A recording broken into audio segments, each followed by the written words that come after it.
Team என்ன இதில் வர்றவங்களும் அவங்க விருப்பப்படுறாங்க, கொள்கை ரீதியாக அவங்க ஏற்றுக்கொண்டு வருகிறார்கள். இன்னும் சொல்ல போனால் திராவிட மாடல் ஏழை எளிய மக்களுக்கெல்லாம் திட்டம் போடுறாரு. என் தொகுதிக்கு வேண்டிய பணிகள்லாம் நான் கேட்டதெல்லாம் கொடுத்துக்கிறாரு அவரு. அதனால நான் போறேன்னு சொன்னார். அதிமுக இருந்து வரக்கூடியவர்களுக்கெல்லாம் முக்கிய அமைச்சர் பதவி எல்லாம் கொடுத்துருக்காங்க. திமுக பல 100 ஆண்டுகள் உழைச்சவங்க எல்லாம் எங்க போவாங்க, அவங்களுடைய உரிமைகள் எல்லாம் பறிக்கப்படுதுன்னு ஒரு பெரிய குற்றச்சாட்டு.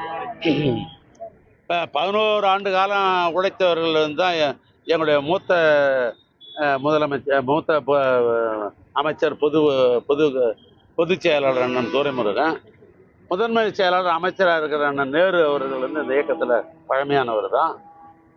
இன்னும் இங்கே இருக்கிறாரு என் தம்பி நிதித்துறை அமைச்சர், பாரம்பரியமான குடும்பத்தை சேர்ந்த தங்கம் தென்னரசு. அவர் என்ன புதுசாக வந்தவரா? யோசிச்சு பாருங்க. இதெல்லாம் விமர்சனத்துக்காக ஒரு சிலர் திறமையானவங்க இருக்கிறாங்கன்னா திறமையை பயன்படுத்திக்குவார். தமிழ்நாட்டு முதலமைச்சரை பொறுத்தளவுக்கு என்னென்னா, அவர் ஏடிஎம்கேல வந்தவர், டிஎம்கேல வந்தவர் அப்படிலாம் பார்க்க மாட்டார். அவர்களுக்கு என்ன உரிய மரியாதை தரணுமோ அந்த மரியாதை தருவார். யார் எப்போ பயன்படுத்தணும் அவர் பயன்படுத்துவார்.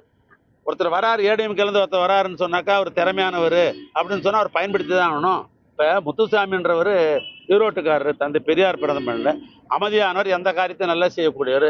அவர் திமுக இணைகிறாரு, மாவட்ட செயலர் இருக்கிறாரு. அவரு ஏறத்தாழ பார்த்தீங்கன்னா எனக்கு தெரிஞ்ச ஒரு 15 ஆண்டு காலம் உழைக்கிறாரு. அவர் திறமையானவர். ஈரோட்டில் அவர் வந்தால் ஈரோட்டினுடைய மாவட்ட வளர்ச்சிக்கு உதவுவார். அவருக்கு அமைச்சர் பதவி கொடுக்குறதுன்னா அது பெரிய குற்றம் அது. அதனால் எல்லாருக்கும் யாராருக்கு என்ன திறமை இருக்கிறதோ அந்த திறமையை எங்களுடைய முதலமைச்சர் அவர்கள் பயன்படுத்துவார்கள் மக்களுக்காக.